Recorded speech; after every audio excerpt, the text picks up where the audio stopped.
बिस्मिल्लाहिर्रहमानिर्रहीम अस्सलाम वालेकुम वरहमतुल्लाहि वबरकातुहू। डियर स्टूडेंट्स, आज हमने 9th क्लास की केमिस्ट्री का नेक्स्ट टॉपिक पढ़ना है। टॉपिक का नेम है relative atomic mass and atomic mass unit.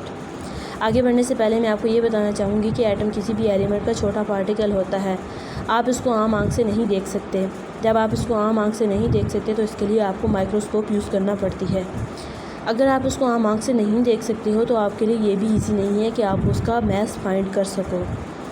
तो इसके लिए इस प्रॉब्लम के सोल्यूशन के लिए साइंटिस्ट ने कुछ ऐसे इंस्ट्रूमेंट्स निकाले हैं जो दो एटम्स के एटॉमिक मासेस की रेशो फाइंड करके हमें बता सकते हैं। अगर हम दो एटम्स के दरमियान रेशो को फाइंड कर लें तो इससे हम उसका एटॉमिक मास भी फाइंड कर सकते हैं। एटॉमिक मास भी दो एलिमेंट्स के एटम्स के एटॉमिक मासेस के दरमियान रेशो फाइंड करके निकाला जाता है। इसके लिए एक स्टैंडर्ड रखा गया है कार्बन 12।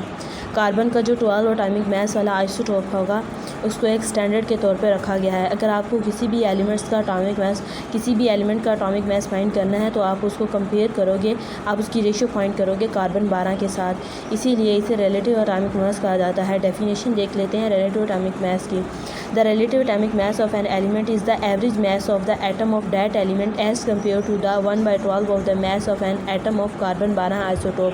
यानी कि जिस एलिमेंट का आपने एटॉमिक मास फाइंड करना है उसके एक एटम को कंपेयर करना है कार्बन 12 आइसोटोप के साथ। उसकी रेशो को फाइंड करके आप रिलेटिव एटॉमिक मास किसी एटम का फाइंड कर सकते हैं। According to above definition, the mass of an atom of carbon is 12 unit. 1/12 of it is 1 unit. Carbon 12 का एटॉमिक मास 12 यूनिट है तो 1/12 उसका 1 यूनिट के बराबर होगा। Masses of other atom as compared to carbon atom are relative atomic masses. अगर carbon को दूसरे एलिमेंट के एटॉमिक मास के साथ कंपेयर करेंगे और दूसरे एलिमेंट का एटॉमिक मास फाइंड करेंगे तो उसे हम रिलेटिव एटॉमिक मास कहेंगे। Unit of relative atomic mass is AMU। AMU मतलब atomic mass unit. Relative atomic मास का यूनिट होता है AMU और एक AMU 1.66 10⁻⁻24 ग्राम के इक्वल होता है। नीचे क्वेश्चन दिए गए हैं how many AMU 1 gram of a substance has 6.002 10⁻23।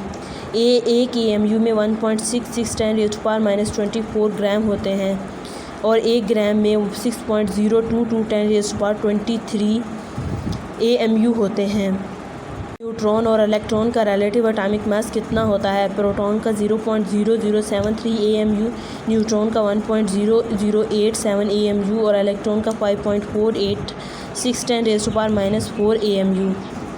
Question है is atomic mass unit and ऐसे यूनिट ऑफ एटॉमिक मास। क्या AMU एटॉमिक मास का ऐसे यूनिट है? नहीं, AMU एटॉमिक मास का ऐसे यूनिट नहीं है। क्वेश्चन नंबर 3 है what is the relationship between atomic number and atomic mass. Atomic number और एटॉमिक मास में क्या ताल्लुक है? Atomic number is the number of proton in the nucleus and the mass number is number of proton and neutron together. Atomic number सिर्फ proton की तादाद होती है किसी भी एटम के न्यूक्लियस में मौजूद, और मास नंबर किसी भी एटम के न्यूक्लियस में मौजूद प्रोटॉन प्लस न्यूट्रॉन की तादाद होती है। एटॉमिक नंबर को G से रिप्रेजेंट करते हैं और ये प्रोटॉन की तादाद होती है। एटॉमिक मास को A से रिप्रेजेंट करते हैं, ये प्रोटॉन प्लस न्यूट्रॉन की तादाद होती है। 4 है डिफाइन रिलेटिव एटॉमिक मास। रिलेटिव एटॉमिक मास क्या होता है? पिछले पेज पे मैंने ये बताई भी थी definition. Relative atomic mass of an element is the average mass of the atom of that element as compare to carbon 12। Carbon 12 के साथ कंपेयर करके अगर किसी भी एलिमेंट का एटॉमिक मास फाइंड करेंगे तो उसे रिलेटिव एटॉमिक मास कहेंगे। Why is atomic mass of an element defined as relative atomic mass. किसी भी एलिमेंट के एटॉमिक मास को हम रिलेटिव एटॉमिक मास क्यों कहते हैं?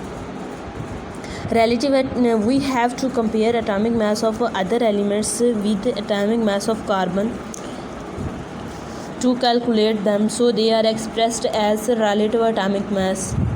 किसी भी एलिमेंट का एटॉमिक मास हम फाइंड करते हैं उसको कार्बन 12 के साथ कंपेयर करके यानी रिलेट करके, तो इस वजह से हम जिस भी एटम का एटॉमिक मास फाइंड करेंगे कि कार्बन 12 के एटम के साथ कंपेयर करके तो हम उसे कहेंगे रिलेटिव एटॉमिक मास।